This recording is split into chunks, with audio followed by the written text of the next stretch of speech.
அனைத்து மதங்களிலும் இறை வழிபாட்டில் முக்கியமானதாக இருப்பது துதிப்பாடல்கள். அந்த வகையில் இயேசு கிறிஸ்து பிறந்த நற்செய்தியை உலகுக்கு அறிவிக்கும் முக்கிய பங்கை கொயர் பாடல்கள் செய்கின்றன.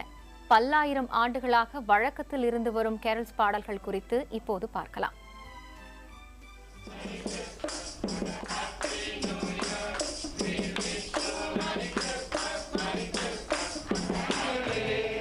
ரம்யமான மெல்லிசை பாடல்கள், அதன் வாயிலாக சொல்லப்படும் கதைகள், கூட்டாக பாடும்போது ஏற்படும் உற்சாகம்.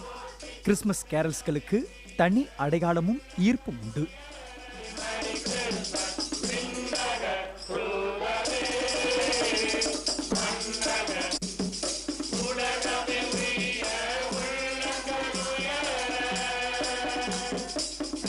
உள்ள அமைதியிலிருந்து உலக அமைதி வரை உணர்த்தும் இயேசு கிறிஸ்துவின் பிறப்பை மக்களுக்கு அறிவித்த நிகழ்வுதான் கேரல்ஸ்களின் அடிப்படை என்கிறது புதிய பைபிள்.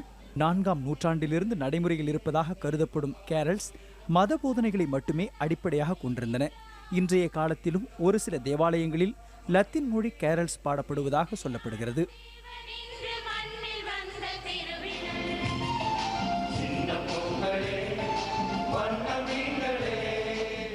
ஆண்டவராக இயேசு கிறிஸ்து இல்லங்களுக்கு, இந்த உலகத்திற்கு ஒரு சாதாரண ஒரு மனிதனாக நம்மை தேடி வந்தார். அதாவது கடவுள் நம்மோடு என்கின்ற மிகப்பெரிய ஒரு செய்தியை கொடுக்கின்ற உன்னதமான ஒரு நற்செய்தி தான் இந்த பூபாலத்தினுடைய பின்புலமாக இருக்கின்றது. வீடு வீடாக செல்லும் குழுக்கள் பாடல்களை பாடி பரிசுகள் பணம் பெற்று அதனை இல்லாதோருக்கு நன்கொடையாக வழங்குவதை வழக்கமாக கொண்டிருந்தனர். இன்றும் தேவாலய அன்பியர்கள், பங்கு பேரவை, பாடல் குழுவினர் கிறிஸ்துவின் பிறப்பை வீடு வீடாக சென்று அறிவிக்கின்றனர். இவர்களுடன் செல்லும் கிறிஸ்துமஸ் தாத்தா பாடல்களுக்கு ஏற்றவாறு ஆடி அனைவரையும் மகிழ்ச்சியில் ஆழ்த்துகிறார்.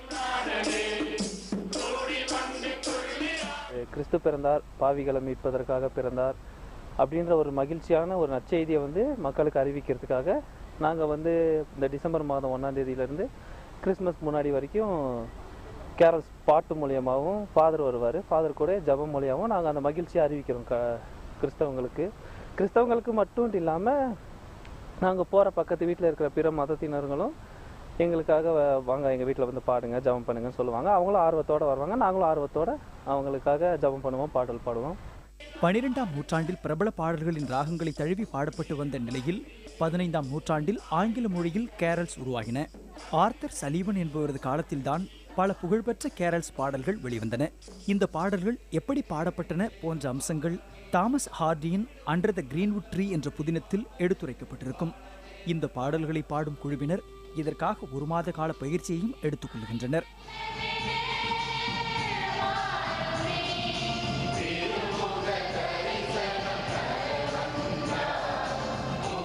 இந்த கேரல்ஸ் மதங்களை கடந்து 2000 ஆண்டுகளுக்கு மேலாக சமாதானத்தை போதித்து வருவதாக கருதுகின்றனர்.